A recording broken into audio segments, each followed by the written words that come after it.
What's up, y'all? Let us take a look at this CO keyway, key and knob style cylinder. Now, we all know what key and knob cylinders are. They fit into grade 1 and grade 2 lever handle locks. They fit into grade 2 deadbolts. That's a privacy, so it probably won't fit into that. But they are cylinders that will go into grade 2 knobs, levers. They're called key and knob cylinders, or KIK, or KIL for key and lever, because all you have to do is turn the tailpiece one way or another, either whether it's a knob or a lever. Or the deadbolts that comes with little bags. Every one of the cylinders comes with spare parts so that you can use it for arrow deadbolts or sergeant deadbolts or single cylinder, double cylinder, any number of things, even across different brands. So you can take that LSDA, Ilco makes them, GMS makes them, and a few other companies make them. And for the most part, these universal key and knob cylinders will fit into most locks, like LSDA levers, for obviously. Some of the other aftermarket, like General, and any other grade 2 lever that's not manufacturer specific. Like if you have a Sargent original lever or a Corbin Russwin lever, these won't fit into it just because that's how they're made. But if you go with any quote aftermarket brand like LSDA or General or any other number of ones that we have out there, hey girl, these cylinders will swap out because they all come with like a Schlage keyway, but frequently you might need either a Sargent keyway or a Weiser or Quickset or whatever. So when I saw this CO cylinder in the catalog, my first thought was it's a Corbin cylinder, right? CO, Corbin, we all kind of associate that. But that doesn't really mean anything, because you have stuff like GC for Ilco, that's a mortise cylinder, and GC is actually a Sargent RA, I believe, off the top of my head. Yes. Is that RA? Yes, RA. And then you have like SX and all these other weird numbers. But really what CO means is composite cylinder. It is very similar to a Weiser keyway in that it's pretty open. Now, we all know, and if you didn't, then you should probably go watch some of my Residential Starter Series videos, but we all know that you can key a Quickset to a Weiser cylinder, but you can't key a Weiser to a Quickset cylinder. So while it's a good idea to have kind of the specific cylinder aside from the Weiser Quickset thing, because I just keep all Weiser cylinders for the most part, because I can always key it to a Quickset or a Weiser keyway. But when I saw this CO, I was very interested in, and it comes with, that's right, it comes with a, well, it looks like a national key. That's a NA25 key, 66236. So we're going to take this guy apart and the Weiser cylinder apart and figure out what the difference is. Now, I've gone through to see which keys off my wall will fit into the composite cylinder, and every one of these, Dexter, Arrow, Weiser, Quickset, you have some Taylor, old Taylor Ilco keys, T1 key, whatever the heck that is. Is that Taylor too? National, Harlock was a big one back in the day. Even the A1054 WD and the the WD will fit it as well, which is a commercial keyway. IN8, which is another Ilco key. IN28. S1 Sargent actually goes in the keyhole. Westlock and Seagal. And did I say Dexter? I think I said Dexter. So far, all these keys I've found will actually insert into the keyway. Now, that doesn't necessarily mean everybody's going to be like, wait a minute, you've got spacing. All of those different brands have spacing, different spacing. Well, for the most part, yes, but only a few of them are like vastly different. For the most part, if you put all the spacing up and compare it side by side, pretty much everything's pretty similar, especially if you widen the cuts like a Quickset. With a Quickset, when you're cutting it, you either have the proper wheel or you widen the cuts with the standard wheel. And in this case, if you have a couple of composite cylinders and you happen to go up on a job where somebody's still using a Westlock, let's say they're using a Westlock key and you need to key up a lock to it. Now this Westlock may fit in the Weiser cylinder, but we know it will fit in the composite cylinder.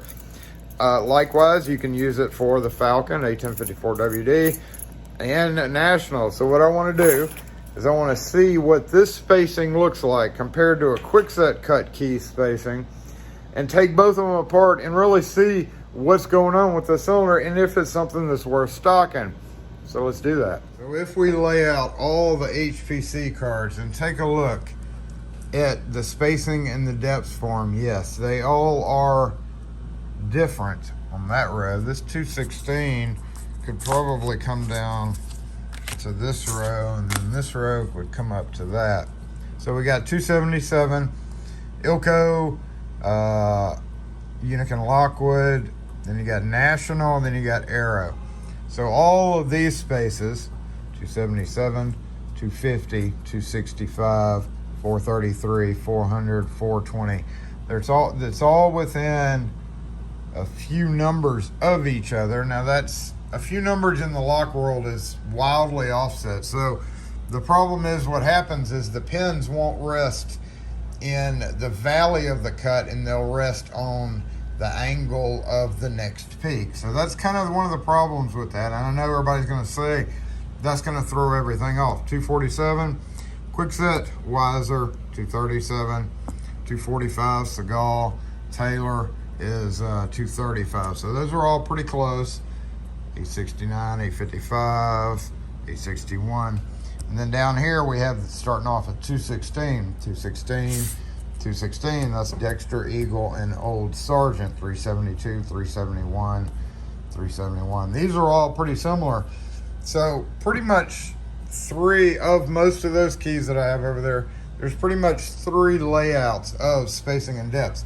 Depths really don't matter when we're talking about using an 003 kit, because we don't really have to go by the numbers. If we're keying up something, it's best to, don't get me wrong, it's best to go by the numbers, but sometimes you just have to ad lib, and that's what this is for, especially when you start dealing with oddball keys. Another one might be that funny Amazon key that's out now. It may actually work for that, but if you're keying up a grade 2 to somebody's Amazon key, that's not good. You shouldn't be doing that. But yes, the depths really don't matter. It's more about spacing. So the problem with having all those different keys with different spacings in a cylinder is, looking at the top of the cylinder down here, you got your threads on the back, and this is where you put your key in.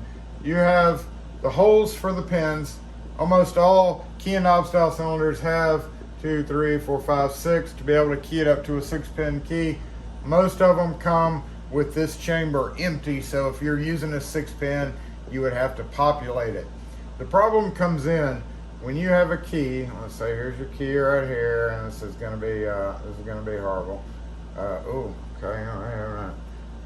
Yeah, there's our shoulder, and that's a shoulder. So you have cut one, then you have a valley, and then an angle. Cut 2, 3.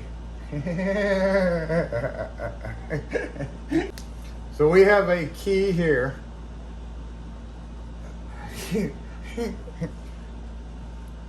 we have a key here, and let's go up and make another cut there, and go down there, and go up over here, down, under. Oh my God, how come I can't draw a key?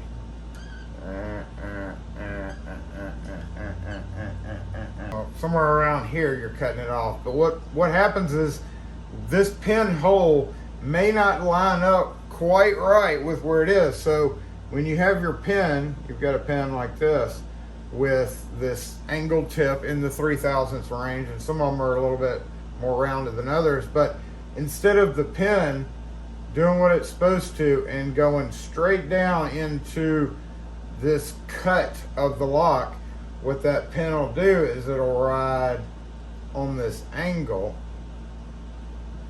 and hit right there when you put the key in instead of right there where it's supposed to be. And what that'll cause, A, is it'll throw the depths off. B, if somebody goes and copies this key and it's off just a little bit right here, all right, like if somehow the key is just off a little bit, what'll happen is that'll throw that point, instead of it being at here, it'll put it down here. Not quite where it's supposed to be still, but what that'll cause the pin to draw below the surface and cause it to hang up because the pin is not flush with the top of the cylinder like they're supposed to be. So that's the problem with spacing and using composite cylinders, is that pinpoint is not going to go into the exact right spot. Here it would fall there, here it would fall there, and then if you were off a little bit on the spacing when you went to copy it again, it's just going to continuously move to different areas. That's that in a nutshell. Now, I've been holding this red marker to do something. So every key on my board that I could find fits this composite cylinder. The top row does not fit well the Weiser cylinder, and I say well being that it's either just not going in. Now I don't know if that's because of the pins that are in here, or if it's just going in barely, or even if it goes in but it's just not, it just doesn't feel good. So it's like, it's kind of pretty super tight right there. I would hate to give that to a customer.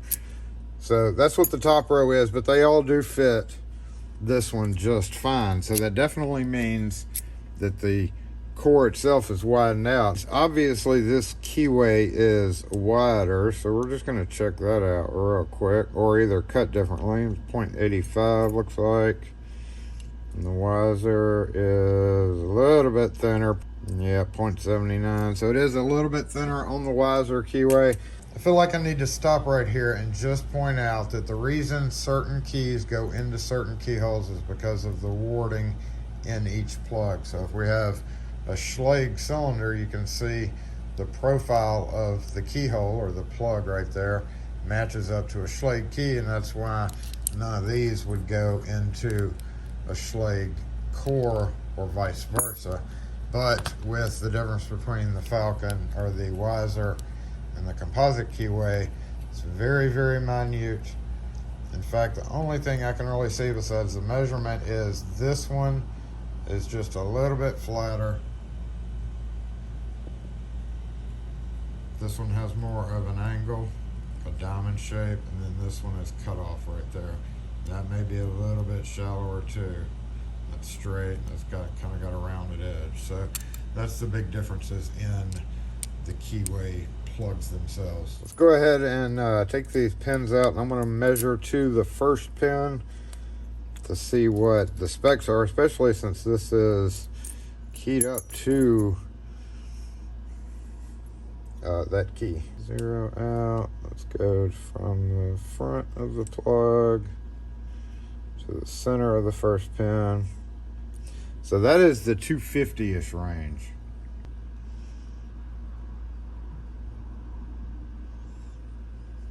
That is also the 250-ish range, which puts it well within the realm of National 250. If we compare that to Weiser or even Kwikset, we can see both of those start at 237. The next cut is 393. The next cut there is 400, 550, 547, 697, 700. So it gets progressively closer. That is well within the tolerance that it would need to cover both of those. But then if you go over here to these 216s like Dexter or Eagle or Old Sergeant, we can see here I've got a actual Sergeant U cylinder from back in the day, Convertilock by Loxam. They made a bunch of cylinders. They were a primary, quote, aftermarket cylinder manufacturer back in the day. We don't use those kind of Okay, in that cylinder and getting some measurements, we have, looks like about 2/16 to the first pin. So it's definitely not going to be great for the Sergeant, for the Eagle, and for the Dexter. Even though the Dexter will pass in the keyway, it's just not a great idea. Eagle Harlock cuts would be this one over here. This is more akin to like a quickset key because it is super thin, but it does actually kind of copy after. It's kind of a merge between a couple of places. It's like National on this side, and then on this side it's kind of like a Dexter key because you can see kind of the cutout right there. So we're going to go ahead and say, just for all intents and purposes, let's try to avoid using it in a Sergeant keyway, which you could still use it. You know, let's say you just need to do one lock. There's only ever going to be one lock on the house. What you could do is you could take the spacing and depths from the National in this case, or the Wiser or whatever, because they're all pretty close. But since it's a exact National spec, probably would take the cuts, the spacing from National, and cut it onto the Sergeant key, and that would pretty much fix the problem. But if you actually have Sergeants there, if you have another lock that's a Sergeant, then that's going to throw that spacing off. So it's a really bad idea to do that. I wouldn't recommend doing it at all, except in kind of extreme cases, but it could be done technically. We just want to avoid that so that we don't have that problem of the pins riding on the edges as bad, because it's certainly going to do it if we use the Sergeant or the Eagle or the Harlock or the Dexter spacing. We will give this a go at keying up this Wiser to this Composite keyway. This is not a great example of Wiser. In fact, we could use an actual Wiser.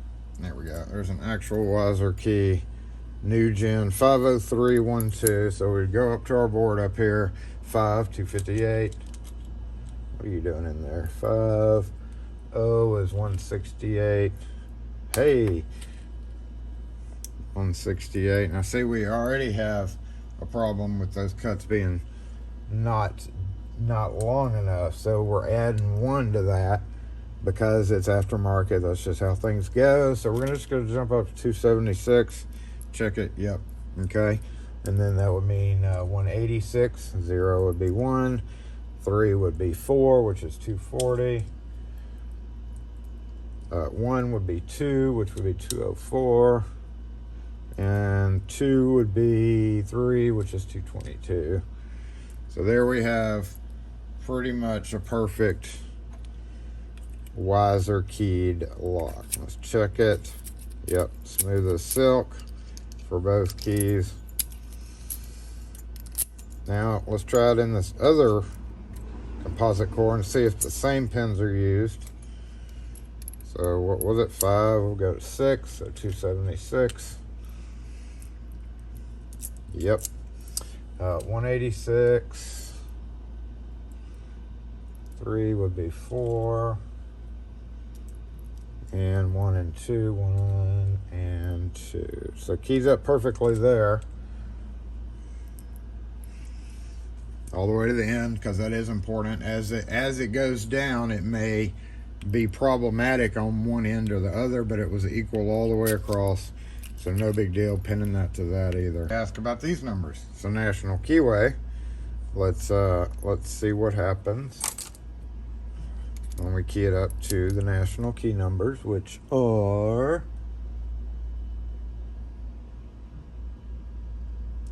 not on my chart. Since those numbers aren't on my chart, I'm curious as to whether they used quickset cuts. So quickset 6 would be 285. 6 again would be 285.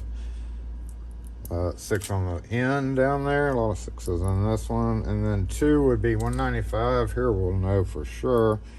Oh, little shallow. Little shallow. 2, 3 quickset would be 219 or 220. 2.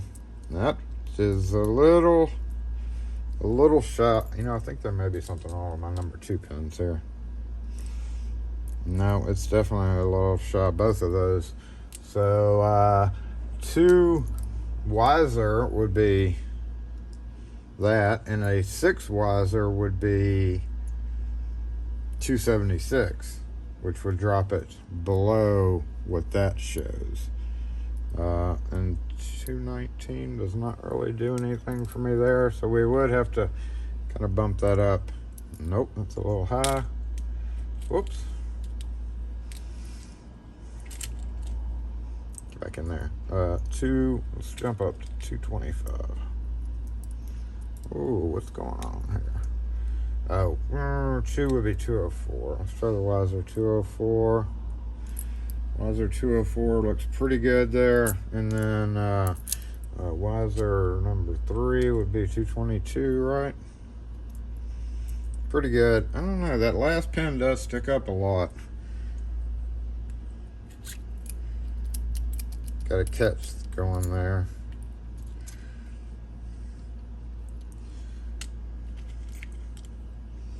$279, and then let's go this 204 to 210, which is nobody's number 2, and then 222, 225. The bonus of using a 003 kit. Still got a little catch there. I think they may be using, let's flip this out of the way for just a minute. I think they may be using this rarely used Ilco numbering system, because 2 here is 213, 6 is 285, so we know the 285s were right, and that's 3 of those. And then if we put a 2, which is according to this 213, that would probably work pretty well. Yep, and then 3 being 231. Yep. So there you're using, it looks like they are using the rarely seen and used Ilco Unicorn Lockwood depths anyway for that.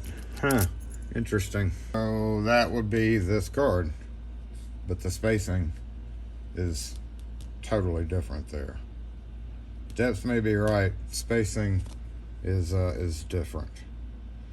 It's a composite cylinder. So interestingly enough, Westlock numbers actually work on this too, and this is I think 73534 or 434. So 7. Westlock is 294, and that seems wrong. Let's go 5. 264. Yep, 5, and then 3. Westlock is 234. Maybe a 2 though. Yeah, it's a little bit shallower. So 2. Yep, and then 4, which would be 234. Nope. 249. Yep, 234, and then 219. So it looks like that keys up very well to Westlock. So I guess it could be used if you have somebody that's got Westlock on their doors. It would key up quite okay. So that's it. I would not recommend these few up here just because the spacing would be off. These you could probably get away with by fudging the spacing a little bit, or just widening the cuts like you do with Quickset. If you can do it with Quickset, you can do it with any of the other ones. So I'd recommend, if you're using one of these oddball keyways, Olympic, Taylor, Slaymaker, Ilco, Westlock, Seagal, Arrow, another Ilco, Harlock, Dexter if you had to, maybe. Sargent if you had to, maybe. You keyway. But otherwise, I would probably just stick to keeping this cylinder here. If you sell a lot of grade 2 stuff and you run across a lot of older hardware, you might one day run across an instance where, like I don't really carry Arrow keyway, because it's not a big thing in this area at all. We have very few Arrows, but it is nice to have them. But I also want the flexibility of not just having an Arrow cylinder in stock. In that case, I could probably make do, or you could probably make do with the composite keyway cylinder from Ilco C500CO 26D, available at your local IDN distributor. So anyway, if you have any questions or comments, I know I'll probably miss something in this whole thing, but to avoid dragging the video on and on about a key and lever cylinder, I just gave you the information that you might need. That way you know about it. And then if you have any questions or comments, post them in the comment section. We'll catch y'all next video.